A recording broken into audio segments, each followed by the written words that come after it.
Going back to our planning guide, step 2 is the money talk, the budget.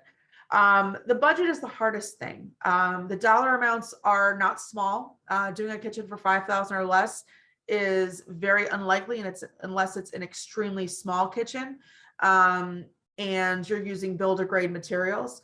So this is an important conversation to have with the people involved in your remodel process, whether it's with you and your significant other or anyone else who lives in the house, with your designer, with your contractor. This is all helpful information to know.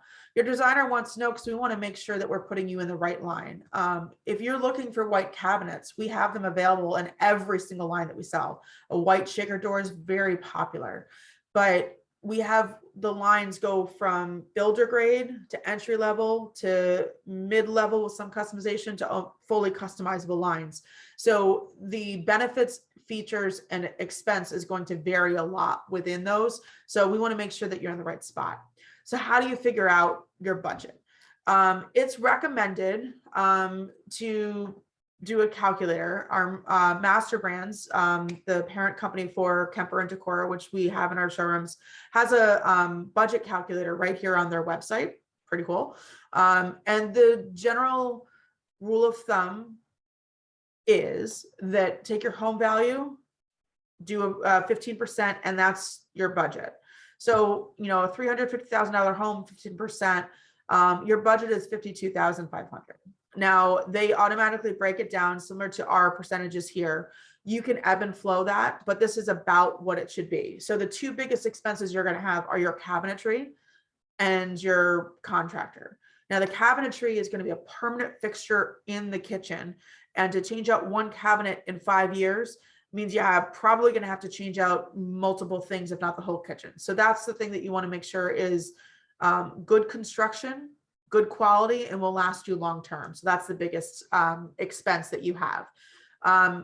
The other thing to consider is this is just for a kitchen remodel. That is a lot of just taking out what you have and pretty much putting back in. If you're taking out walls, if you're moving plumbing because you're moving your sink to a different spot, if you're expanding your kitchen, this budget is going to be too small. You're going to need to up that budget. 15% isn't going to be enough. The other thing to consider is how much of your home is your kitchen? Like, how big is it? So for our remodel, we're taking this kitchen and we're going to almost double in size. And it's going to be a big kitchen, and a big kitchen for our house, but it's what is going to work for our family. So for me, the kitchen budget is going to be bigger than somebody else in the same size house because we're making it a lot bigger than it currently is.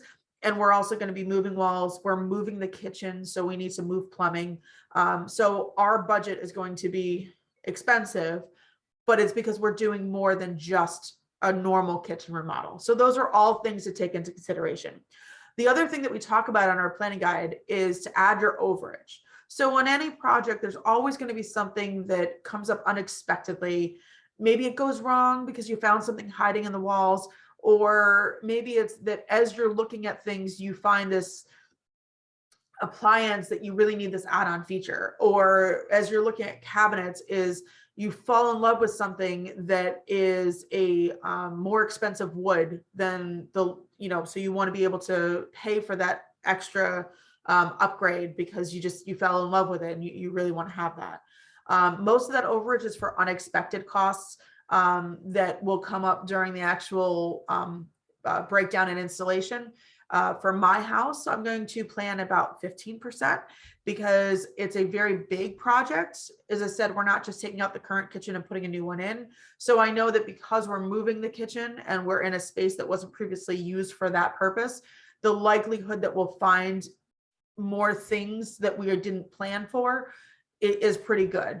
In addition, we have experience with doing some projects in this house, and the previous owners were big fans, we think, of DIYing things.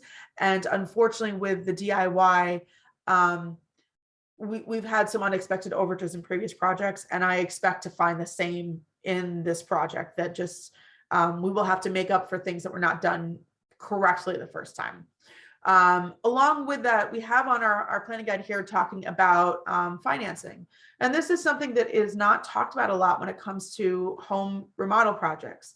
When you go to buy a car, you know you're going to finance it for 5 years. You're going to finance a car and then you're going to turn it over. So when you're investing in your home, which this kitchen, as I said, is generally going to last you for 30 years, it's a good investment. So why wouldn't you look at financing it? Plus also is, even if you have all, the money sitting there, why not finance it? Then you can have your overage and not need to worry about it.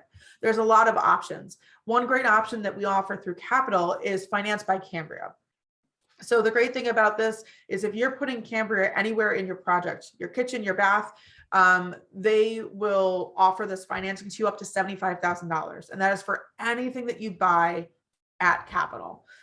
So if I'm buying my countertop from Capital, but I'm also buying my cabinets, I'm buying my sink, I'm buying my faucet, I'm buying my garbage disposal. Maybe I need radiant heat for my flooring.